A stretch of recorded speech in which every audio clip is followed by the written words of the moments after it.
Shalom, damai sejahtera untuk umat Tuhan di mana saja Anda berada. Malam hari ini, mari kita bersama membaca dan merenungkan firman Tuhan.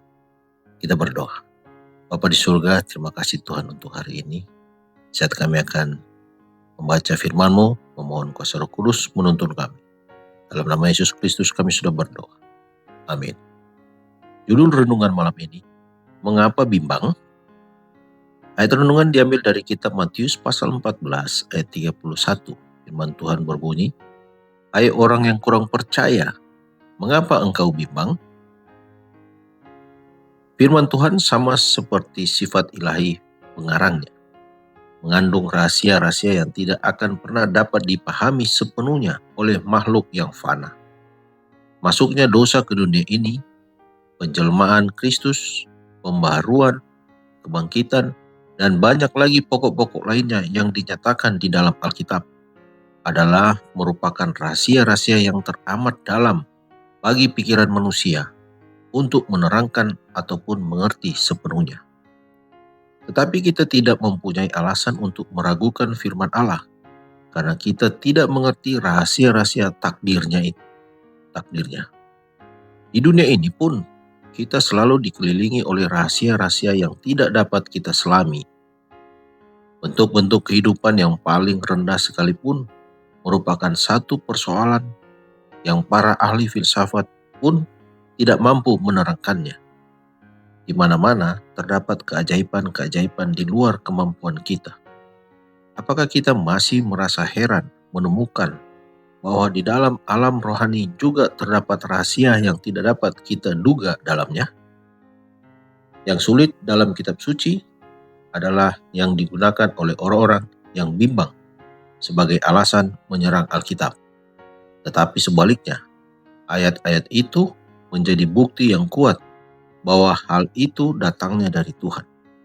Jika ayat-ayat itu tidak ada hubungannya dengan Allah, dan kita dapat memahaminya dengan gampang, jika kebesaran dan kemuliaannya dapat dijangkau oleh pikiran fana, maka Alkitab tidak mendapat pengakuan yang tidak dapat disangsikan lagi sebagai berasal dari ilahi. Kemuliaan besar dan rahasia dari tema yang dihadapkan seharusnya menimbulkan iman atasnya sebagai firman Allah.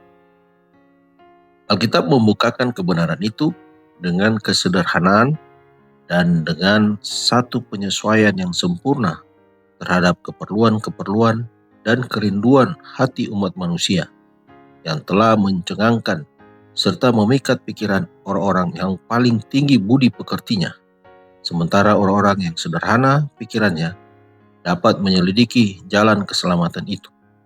Namun, segala kebenaran yang dituturkan dengan sederhana ini mencakup hal-hal yang begitu tinggi, dengan jangkauannya yang begitu jauh, yang melampaui daya pengertian manusia, supaya kita dapat menerimanya hanya karena Allah telah menyatakannya. Oleh karena itulah, rencana keselamatan diletakkan di hadapan kita dengan terbuka, supaya tiap-tiap jiwa dapat melihat langkah-langkah yang hendak diambilnya dalam pertobatan kepada Allah dan iman di dalam Tuhan kita Yesus Kristus, supaya diselamatkan melalui jalan yang telah disediakan Allah. Tetapi di bawah segala kebenaran ini, yang dengan mudah dipahami, terdapatlah rahasia-rahasia yang melebihi kuasa pikiran untuk menyelidikinya, namun mengilhami pencari kebenaran yang sungguh-sungguh dengan kemuliaan dan iman. Semakin Alkitab diselidiki, semakin dalam keyakinannya bahwa itulah firman Allah yang hidup, dan pertimbangan manusia tunduk di hadapan kenyataan kemuliaan ilahi. Dikutip dari buku Kebahagiaan Sejati, halaman 119 sampai 122. Mari berdoa.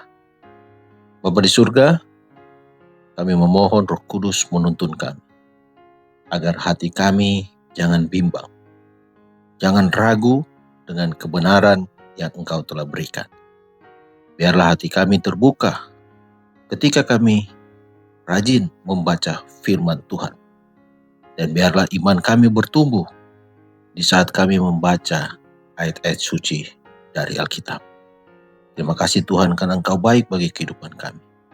Di Malam hari ini kami berdoa untuk saudara-saudara kami yang sedang bergumul dengan kesehatan mereka. Berikanlah kesehatan yang mereka butuhkan. Terima kasih Tuhan menyertai istirahat malam kami. Dalam nama Yesus Kristus kami sudah berdoa. Amin. Selamat malam, selamat beristirahat. Tuhan Yesus memberkati.